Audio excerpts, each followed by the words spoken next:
أعوذ بالله من الشيطان الرجيم بسم الله الرحمن الرحیم۔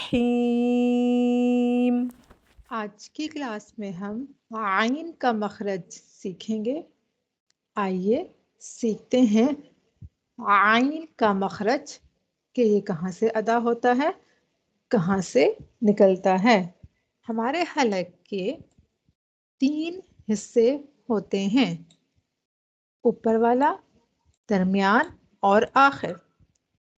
جو آج کا مخرج ہے وہ ہمارے حلق کے درمیانی حصے سے ادا ہوتا ہے۔ ہمارے حلق کے درمیانی حصے سے عین ادا ہوتا ہے، اور عین جو ہے وہ لائٹ لیٹر ہے۔ عین کی آواز جو ہوتی ہے وہ باریک ہوتی ہے۔ یہ ایک باریک آواز کے ساتھ پڑھا جانے والا حرف ہے۔ یہ ہمارے حلق کا وہ حصہ جو سینے کی جانب ہے۔ یہ ہمارے حلق کا پہلا حصہ upper part of the throat جو ہمارے منہ کی جانب ہے۔ جو آج ہم مخرج سیکھ رہے ہیں اس کا جو تعلق ہے وہ ہمارے حلق کے درمیان سے ہے۔ حلق کے درمیان سے عین ادا ہوتا ہے۔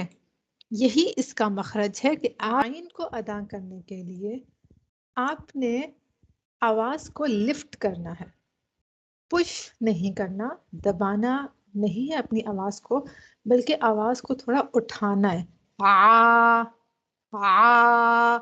آواز تھوڑی سی آپ نے اٹھانی ہے، لفٹ کرنی ہے۔ پش نہیں کرنی آواز۔ ہمارے حلق کے بیچ میں یہ ایک میجیکل بٹن ہے۔ اس بٹن کو آپ اپنی فنگر سے پریس کریں۔ ایز اے بگنر جو عین کو ادا کرنے کی کوشش کر رہے ہیں تو آپ اس بٹن کو تھوڑا سا اپنی فنگر سے پریس کریں اور عین کو نکالنے کی کوشش کریں۔ بہت سے مسلمانوں کو عین ادا کرنے میں مشکل کا سامنا کرنا پڑتا ہے، کیونکہ یہ حلق کے درمیان سے ادا ہوتا ہے، اور بہت ساری زبانوں میں، بہت سی لینگویجز میں حلق کا استعمال نہیں ہوتا۔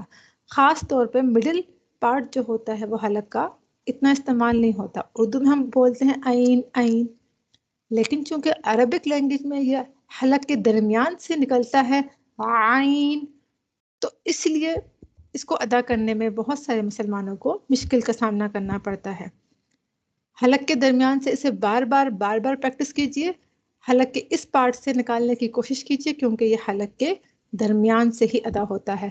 انشاءاللہ بار پریکٹس سے آپ حلق کے درمیان سے عین کو آرام سے ادا کر لیں گے۔ اپنی آواز کو تھوڑا لفٹ کیجئے۔ لفٹ کا لفظ یاد رکھیے کہ اپنی آواز کو لفٹ کرنا ہے۔ عین میں آپ کا ساؤنڈ لفٹ ہوتا ہے، پش نہیں ہوتا۔